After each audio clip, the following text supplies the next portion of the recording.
Aqui, galera, no stand da Chevrolet, a novidade está aqui, ó, Blazer EV, que Clayton Souza já testou e conta tudo pra gente a partir de agora. Estou aqui para dizer, você concorde ou não, que a eletrificação já é realidade, tá? Não é coisa do futuro, não é coisa para daqui a alguns anos. Todas as montadoras praticamente entraram no jogo, tá? Algumas apostaram um pouco mais, outras um pouco menos. A gente está tendo a invasão das chinesas, que tem vendido bastante aqui no Brasil. E as montadoras, as fabricantes tradicionais não vão ficar paradas, né? Precisam correr atrás do prejuízo. Chevrolet ensaiou uma movimentação há alguns anos com o Bolt, depois Bolt EUV, né? Que é o SUV. Mas era outro momento, a precificação não era muito adequada, não tivemos volume, mas ela disse que agora a situação vai ser bem diferente. Ela vai eletrificar praticamente todos os carros à disposição aqui no Brasil, ou para os híbridos ou 100% elétricos. Esse aqui é um exemplo dessa nova fase da Chevrolet no Brasil com o Blazer EV, ou seja, Blazer 100% elétrico. É um nome muito conhecido, foi um dos SUVs mais desejados do país durante muitos anos. Agora ele chega com uma roupagem diferente, um pouquinho mais baixo, um estilo mais coupé e 100% elétrico. Esse carro aqui tem 347 cavalos de potência, tração traseira, faz de 0 a 100 km por hora na casa de 5,8 segundos, ou seja, é um carro muito forte. E aí na pista a gente vai ver a verdadeira face desse carro aqui em termos de performance. Ele traz a logo RS, que não é necessariamente um carro esportivo, mas esportivado em termos de design, rodas 21 polegadas gigantescas e muito bonitas, com detalhes em black piano. Na verdade, o que não falta nesse carro é acabamento em black piano. Isso traz mais sofisticação. E não à toa também, Chevrolet fez a apresentação desse carro no hotel mais caro que nós temos em São Paulo e no Brasil, que é o Rosewood. Isso não é um merchan, é só para vocês entenderem um padrão. Depois dá uma pesquisada aí, só para vocês terem uma ideia da diária desse hotel, tá? Que chega a ser inacreditável. Então ela queria posicionar esse carro realmente como um modelo premium. Na apresentação falaram até em Macan 100% elétrico, em BMW. Isso já pode dar uma ideia aí mais ou menos da precificação, mas a gente vai conversar sobre isso um pouco mais à frente. Falei de motor, que é tração traseira, tá? Vamos falar de bateria. É uma nova tecnologia, tanto de plataforma quanto de baterias, 102 kWh, dá uma autonomia pelo Inmetro de 481 km. A gente sabe que o ciclo PBEV do Inmetro é bem pé no chão, né? Joga pelo menos 30% abaixo do WLTP. Então só para a gente ter uma comparação, Inmetro 481 km, que já é uma baita autonomia, e se jogarmos 30% a mais, a gente já vai para a esfera dos 625 km. Eu acho o ciclo Inmetro exagerado, tá, meus amigos?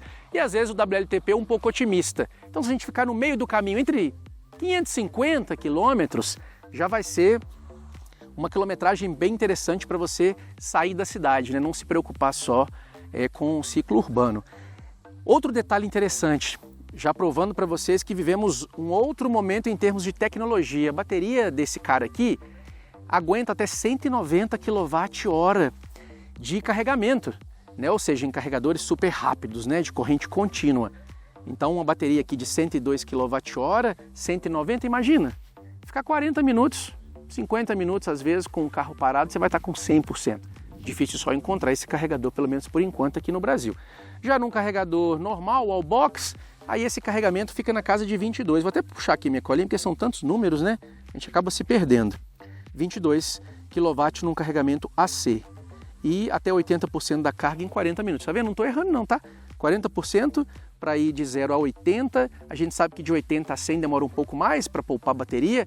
E aí a gente faz esse cálculo aí de mais ou menos 50, ou até um pouco mais, né? Vamos arredondar em uma hora. Nada mal, né? Para você rodar 500, 550, ou às vezes até 600 quilômetros. É coisa linda. Trazendo a imagem um pouco mais próxima, vou mostrar aqui uma curiosidade desse carro para vocês, que é a tampinha de carregamento. Você aperta aqui uma vez e o motorzinho elétrico abaixa o compartimento. Aqui você tem acesso para o bocal do corrente alternada, né, para um wallbox normal. Tira a segunda tampinha e aí você tem um carregador rápido. Isso aqui é coisa de carro prêmio verdade, tá? Você aperta o botãozinho e ele se esconde. Acho que eu vi isso primeiro no modelo da BMW. O carro no geral é muito bonito. Acredito que vocês concordam comigo. Tá vendo? Todos os acabamentos em black piano, o rodão. A traseira também, eu gostei tanto da lanterna traseira quanto o detalhe do farol dianteiro, só tem uma questão. Lembra muito os novos carros da Volvo, né? Acho que inspirações rolaram aí em algum momento. Vou mostrar um pouco do interior, porque eu acho que tão legal e curioso quanto a parte de fora é a parte de dentro dessa máquina. Bora lá?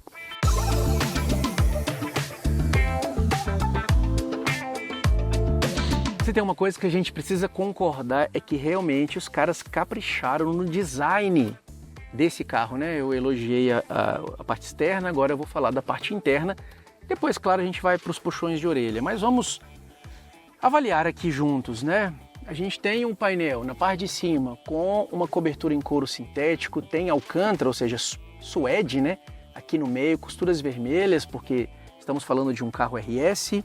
O volante também tem um design legal, a base é levemente plana, tem detalhes vermelhos, gostei do volante, tá? Aqui do lado esquerdo a gente tem uma chavinha, deixa eu até puxar aqui nessa outra câmera, que eu gosto de mostrar os detalhes para vocês. Aqui a gente tem a chavinha para regeneração, então é tipo um freio motor, o iPedal, sabe? Funciona muito bem, tá? Se você quer deixar o carro rolar sozinho, não quer aproveitar tanta frenagem, você não aperta aqui. Se quiser, é só puxar a chavinha e aí entra em funcionamento, quase que você não precisa colocar o pé no freio. Ó, o detalhe RS no volante, a gente tem as saídas do ar-condicionado bem inspiradas no Camaro, que são bem bonitas, ajustáveis, tá vendo? Muito fácil de ajustar, ou de fechar a saída do ar se você quiser. Ar-condicionado Dual Zone, tudo por botões bem grandes, ou seja, é fácil você controlar o carro, por mais que ele tenha uma tela gigante, que eu vou falar sobre isso daqui a pouco. O botão de volume é grande, tá vendo? Você pode usar com luva, quem mora em país frio. Então tudo é projetado para atender o mundo inteiro, é um carro global. Ó, baita painel de instrumentos, 100% digital, integrado a uma central multimídia de 17,7 polegadas. Meus amigos, qual foi a última vez que vocês ouviram a gente falar sobre um carro com uma central de 17,7 polegadas? Vai ter Apple CarPlay, Android Auto, Confie sem fio, de sal e de doce, mas um detalhe interessante, que é um sistema Google feito para o carro. Normalmente, a gente tem sistema Google, por exemplo, que é feito para o celular e você espelha, ou Android também, no caso de Android, ou da própria Apple, talvez, você faz só o espelhamento do seu telefone celular. Segundo a Chevrolet, aqui a dinâmica é diferente, então é um aplicativo, vamos dizer assim, pensado para o automóvel para que você não fique tão conectado ou tão escravo assim do seu telefone celular. O carro dita as regras sozinho. Vai ter, claro, né, todo o pacote de assistência à condução, de alerta de colisão frontal, ACC, sensor de ponto cego, as tecnologias mais recentes, ou seja, é um sistema de fato semi-autônomo, a gente está caminhando para o carro dirigir sozinho, ainda não é o caso, principalmente aqui no Brasil, que a gente não tem leis para isso, né? Mas a gente está caminhando para isso. Nem quero muito que isso aconteça, tá? Eu quero ter o controle da máquina, mas gosto da frenagem de emergência, gosto dos radares, que é como se fosse um defensor ali, um escudo para me proteger caso eu erre de alguma forma, não observe o carro da frente, deixei para frear muito perto, ele vai parar, vai evitar um acidente. Mas ele tomar a direção não é uma coisa que eu curto muito, apesar de gostar bastante de tecnologia. O carro também tem head-up display, eu estou vendo ali velocidade e a plaquinha de trânsito, ou seja, vai ter leitor de placa também. Galera, não tem o que falar, o interior é muito caprichado, tem couro sintético aqui em cima também. Onde você encosta é macio, como deve ser, né? Um carro nessa categoria, ainda mais se a Chevrolet de fato quiser brigar com as montadoras premium, não tenho o que dizer. Ó, sistema OnStar aqui em cima para você pedir ajuda se quiser. E o teto, puxando nessa câmera aqui, você vê que ele é gigante, né? Um teto panorâmico de fora a fora, com esse detalhe que eu prezo muito, que é a telinha. Fazer o teto panorâmico gigante só com vidro é um problema. Por mais que você coloque uma película antitérmica, fica difícil você controlar de fato a temperatura, acaba esquentando um pouco, tá?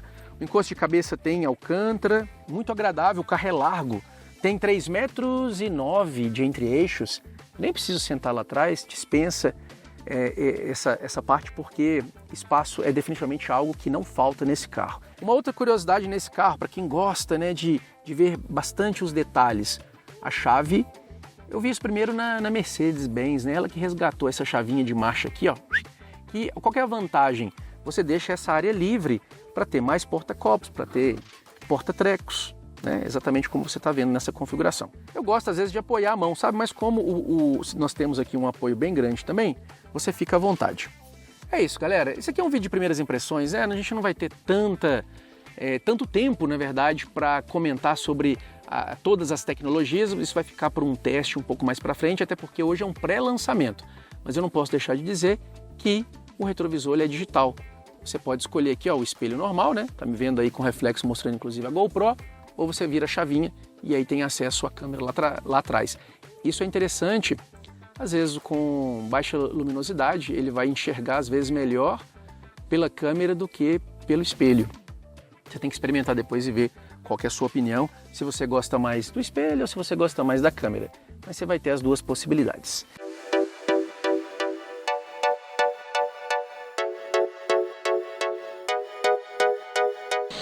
Vamos lá, o que nós temos aqui? Coloquei no modo esportivo. Você tem os modos de condução, né? Esportivo normal, neve e gelo, ou seja, para pisos de baixa aderência, ou o modo que você pode customizar. Então eu vou deixar no esportivo direto para dar uma resposta de aceleração um pouco mais rápida.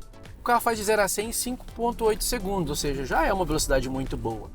Mas não podemos esquecer que é um carro grande, né? E pesado. Acelerei. Posso frear ou posso simplesmente aliviar o acelerador e aí o iPedal entra em funcionamento. Inclusive a chavinha aqui do volante que eu falei para vocês. Então o carro vai aproveitar a desaceleração para também recarregar a bateria. Ó, não sei o freio praticamente em tempo nenhum aqui, ó. Então você vai mesclar entre o freio motor, o iPedal e o freio tradicional. Igual aqui, ó, freiei, joguei. Freiei um pouquinho, cortei a curva, acelerei. Essa curva aqui é quase um joelho. Eu não vou poder acelerar muito porque a gente está com uma redução aqui também.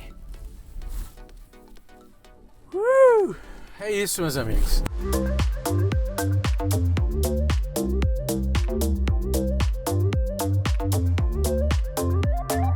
Por todo esse design, pela performance, pela autonomia da bateria, por essas tecnologias internas, principalmente essa baita central multimídia que mais parece uma TV da sala, nem da minha casa, né? Talvez desse hotel chique onde foi o lançamento do carro.